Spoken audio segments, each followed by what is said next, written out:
Assalamualaikum Ayo, warahmatullahi 1, wabarakatuh. 2, 3. As- Assalamualaikum warahmatullahi warahmatullahi wabarakatuh. Kami dari kelompok 2 mau mempresentasikan tentang sejarah, konstruksi manusia tentang Tuhan dan konsep ketuhanan dan eksistensi Tuhan berdasarkan fakta-fakta saintek. Sebelum menjelaskan pembelajaran ini, kami akan memperkenalkan diri masing-masing.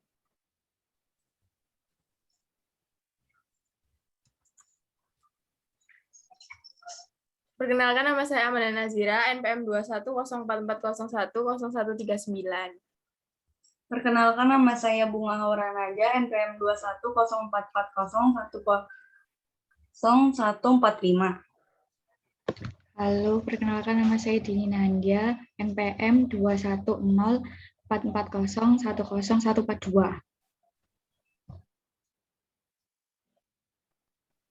Yuk, Farhan. Halo, perkenalkan namaku Farhan Kesya Nugra dengan NPM 2104440100140. Perkenalkan, nama saya Revan Fajar Dwi dengan NPM 2104440100144. Perkenalkan, nama saya Syarifah Masra Salsabila dengan NPM 21044010141.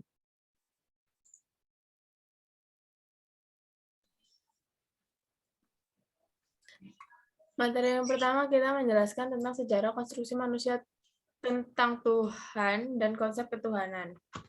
Agama tidak mungkin dapat dipisahkan dari sejarah manusia karena agama merupakan kehidupan manusia yang sama tuanya dengan usia manusia itu sendiri. Perkembangan agama dan konsep ketuhanan ini berkembang dari bentuk sederhana sampai modern.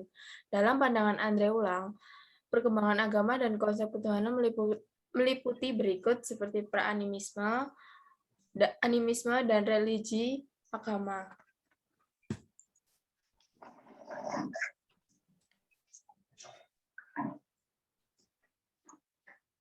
Agama dan konsep ketuhanan pada masa Yunani kuno.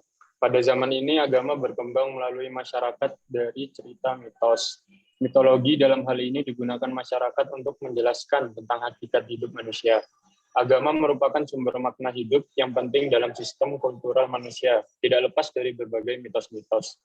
Maka, agama Yunani kuno, kultural manusia tidak lepas dari maka agama Yunani kuno, Homerus dan Hesiode, sedangkan konsep ketuhanan yaitu dewa-dewa yang bersifat antromorfisme atau sifat kemanusiaan. Dalam hal ini terdapat dua macam dewa. Yang pertama adalah dewa-dewa Olimpia di Gunung Olympus Yunani Utara dan dewa-dewa Cetonia, dewa bumi atau di bawah tanah.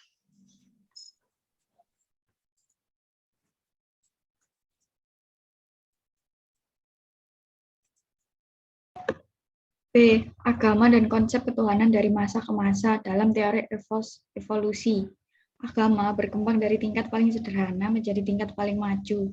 Konsep agama dan ketuhanan selalu berkembang seiring berjalannya waktu dan kemajuan pemikiran manusia dalam konteks sejarah. Akan tetapi, dalam kepercayaan terhadap Tuhan itu sendiri dapat berbentuk dinamisme, animisme, politeisme, henoteisme, monoteisme, deisme, panteisme, teisme, naturalisme, ateisme, dan agnostisisme.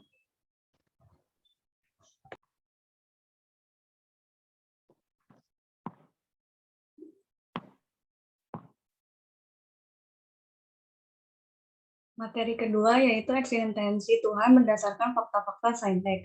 Banyak kaum muslim bersikap lebih kritis pada sains.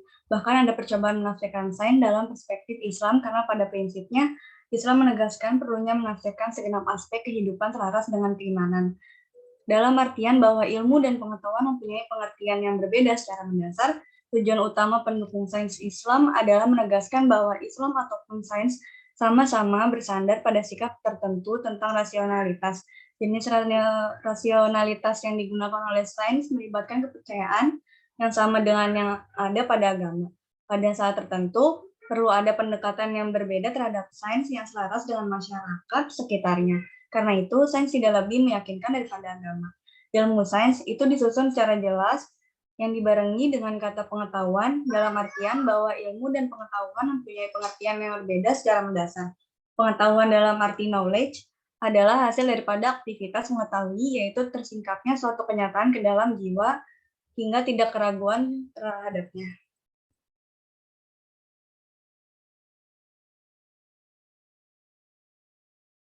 Materi 2, eksistensi Tuhan berdasarkan fakta-fakta saintek.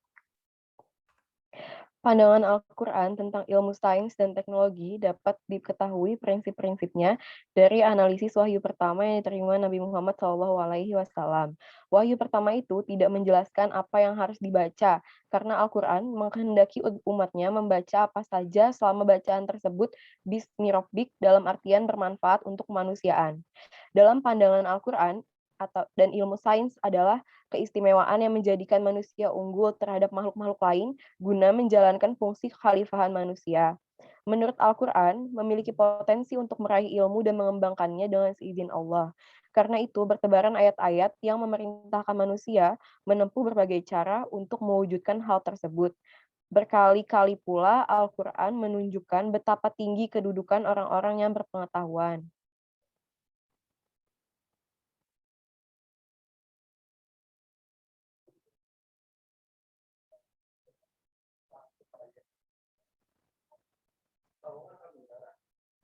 Eksistensi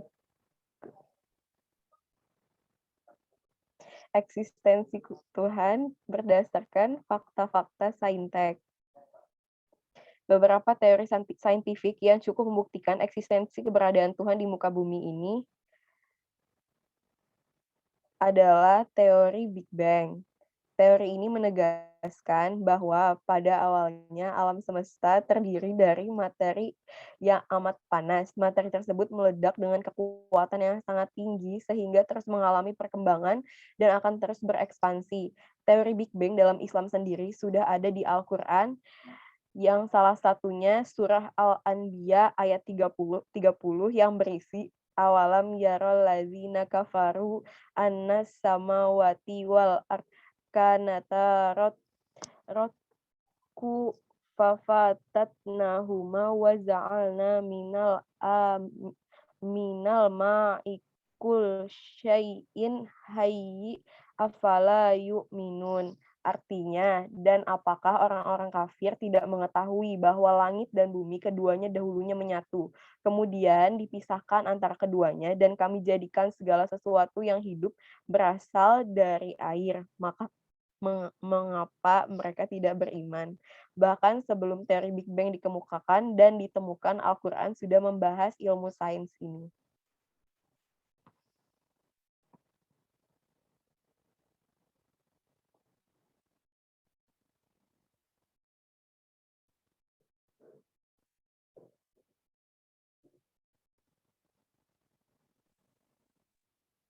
Eksistensi Tuhan berdasarkan fakta saintek, tidak hanya teori Big Bang DNA manusia bisa menjadi bukti Tuhan ada menurut Francia S. Collins, MD and PhD, Ketua Proyek Penelitian Gen Manusia di tahun 2007 lalu, menyatakan bila DNA manusia menyimpan bukti keberadaan Tuhan, Dr. Collins mengungkapkan bila DNA adalah bahasa Tuhan dan perwujudan dari rencana Tuhan yang juga bagian dari alam ini. Nah, hal ini yang mampu membuktikan kalau eksistensi Tuhan itu di muka bumi adalah suatu sel saraf yang ada di otak manusia memiliki jumlah lebih besar dari seluruh bintang di galaksi. Cahaya bergerak dengan kecepatan 3,00 kali 10 pangkat 5 km per detik atau 259.500 km per detik. Kita belajar di sekolah bahwa tidak ada yang dapat bergerak lebih cepat dari kecepatan cahaya, bahkan pesawat antariksa USS Enterprise di film Star Trek tak bisa melakukan meski kristal di litium yang menjadi bahan bakarnya disetel maksimal. Sekarang mari kita telaah apakah Tuhan dapat berada di lebih dari satu tempat pada waktu pada waktu berada di satu tempat pada waktu yang sama. Sebagian besar sains dan teknologi yang kita gunakan dalam ilmu antariksa didasarkan pada teori kontraintuitif dari dunia kecil atom dan partikel yang dikenal dengan sebagai mekanika kuantum. Teori tersebut memungkinkan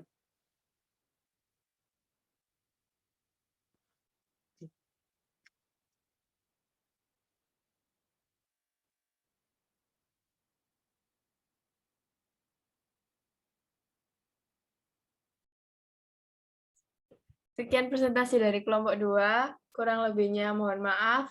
Terima kasih. Wassalamualaikum warahmatullahi wabarakatuh. Waalaikumsalam. Assalamualaikum Tadi warahmatullahi aku wabarakatuh. kesulitan membacanya loh. Ini ketutupan camnya jadi geser-geser. Tadi assalamualaikumnya ngulang. Astaga. Kok berani Bingung. Wah, apa lanjut nih? Aku yang mana ini? Aku yang mana? Hah? Aduh.